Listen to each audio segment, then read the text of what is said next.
let's use real estate as an example. In real estate, I know I can't be all things to everybody. So one, I think as a real estate agent, if I was to give some tactical advice to the listeners here, one of the things that we have to do is make sure that we're not trying to talk to everybody. Yep. One of the keys of marketing, as you know, is that if your marketing is talking to everybody, then nobody's listening. Mm-hmm. And so we have to really start to niche down and say, okay, who do I want to help and how do I want to help them? Whether that's luxury buyer, that's a, new construction, first time home buyer, down payment, whatever that thing is. And maybe that's actually many times something that's leaning from who you were before you ever even got into real estate. If you were military personnel before you got into real estate, guess what? Your heart probably beats for veterans. Just makes sense, And so usually we're able to lean from our past and go into that's kind of the key to what our future might be, how we can help those. We're best suited to be able to help the people or the person that we once were. Mm-hmm. Very similar to Alcoholics Anonymous, right? The 12-step program. The 12-step, most people go through the 11 steps, but what research has actually shown that if you don't actually go to the 12th step and do the 12th step, you're bound to actually go back into alcoholism. Mm-hmm. And what is the 12th step? The 12th step is, now that you understand these principles, go out and help somebody else who's actually been there before, because you're best suited to help somebody who you once were. Yeah. And so that's the key is kind of deciding who you want to help, how you want to help them. And for me, I know that the best marketer wins. It's not the best real estate agent who wins. It's the best marketer who wins. So I have to now get my message clear to who I'm talking to, who I want to help, and then how I want to help them. And then begin hiring out or putting the right pieces in place, people in place, in order to make sure that the rest of the business is still taken care of. Yeah.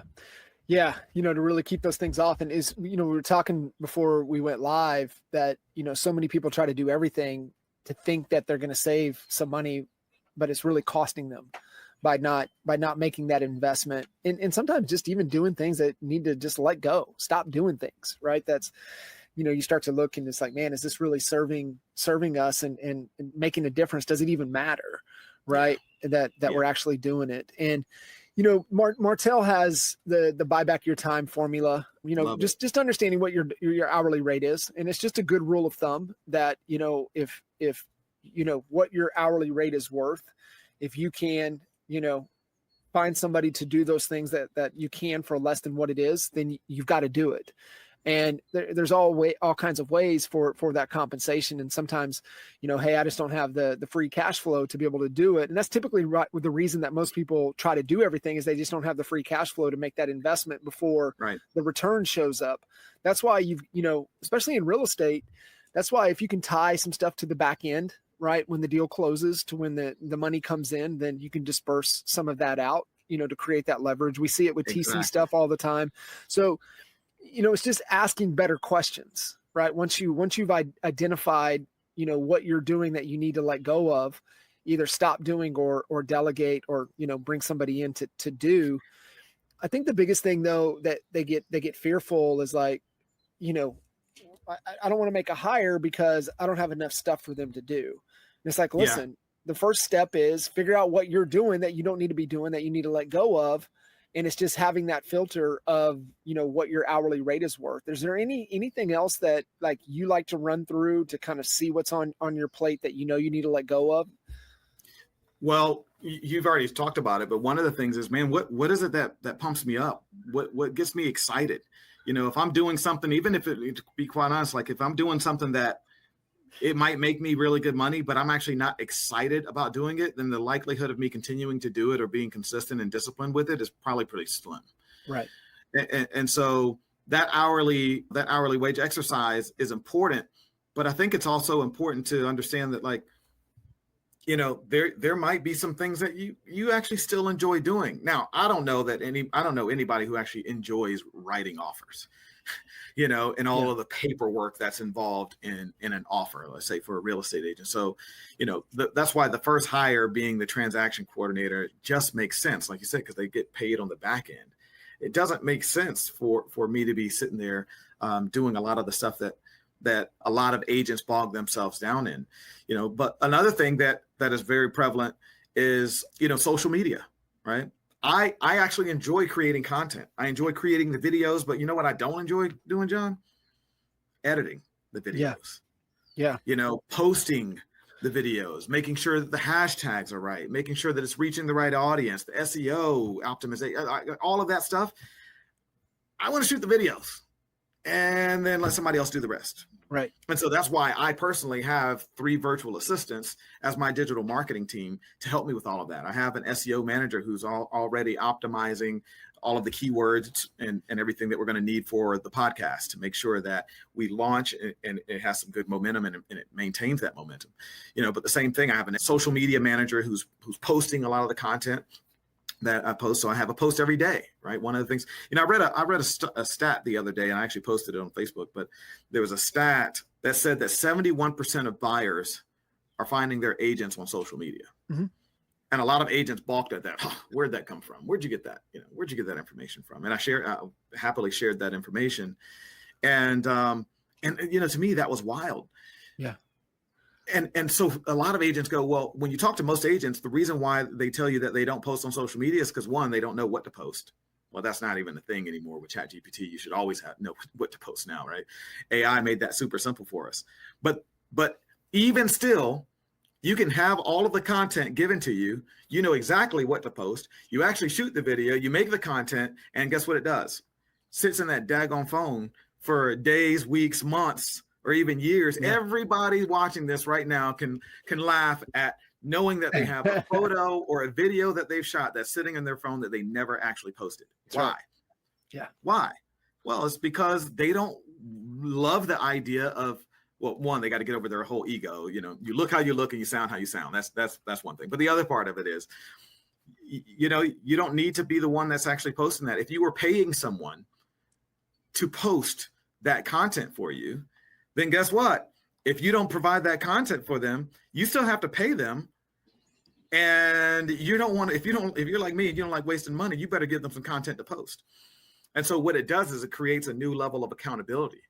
Just like when you're a business owner and you start hiring employees, you have a new level of accountability as a leader, because you better make sure that, one, they're showing up, but you have to show up as a leader better. You have to be a better individual. Like you said, who do I have to become in order to have a successful business?